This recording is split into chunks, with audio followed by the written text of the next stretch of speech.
چې کله اوم اسمان ته وختی، په اوم اسمان کې ابراهیم علیه السلام ناست دی. جبرائیل ورته فرمایي چې دا ستا پلار دی، ځکه محمد رسول الله د ابراهیم علیه السلام په نسب کې پیدا شوی دی. ابراهیم علیه السلام و بیت المعمور ته څنګه وهلی دی؟ بیت المعمور کم ځای دی؟ دا در سره یاد کړئ.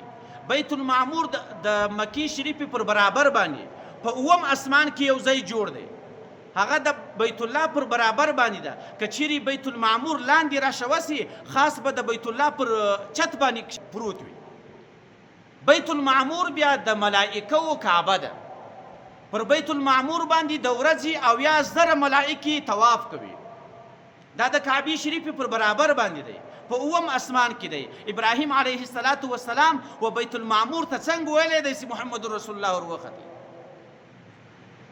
اوس به ملائکه څونه وي؟ د ملائکو اندازه به تاسو ته وښیم. په بیت المعمور کې د ورځې 80,000 ملائکه طواف کوي. کمی ملکی چې پر بیت المعمور باندې یو وارې طواف کړی دی، هغې ملکې ته بیا تر قیامت تر ورځې پورې دویم وارې وار نه ورسېږي. تاسو اندازه ولګوئ چې دنیا پیدا شوې ده له هغه ورځې څخه پر دې بیت المعمور باندې 80,000 ملائکې چې کوي طواف کوي د ورځې. هرې ملکې چې د دنیا په اوله ورځ باندې طواف کړی دی، بیا د قیامت تر ورځې پورې هغې ملکې ته وار نه ورسېږي. نو د الله تعالی څومره زیات مخلوق دی ملائکه، دا ټول د الله تعالی فرمانبرداره دي.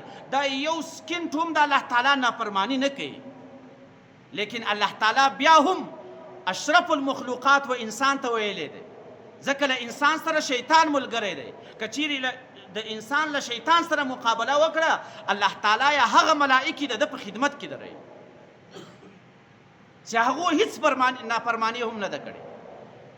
نو محمد رسول الله چې کله اوم اسمان ته وختی، له ابراهیم علیه السلام سره ملاقات وشو. ابراهیم علیه السلام هم مرحبا ورته وایي چې ای زما زویه، زه تا ته مرحبا وایم او د الله تعالی نبی خاتم الانبیا. الله تعالی د ابراهیم علیه السلام په خاطر باندې و محمد رسول الله ته اعزاز ورکړو په اوم اسمان کې.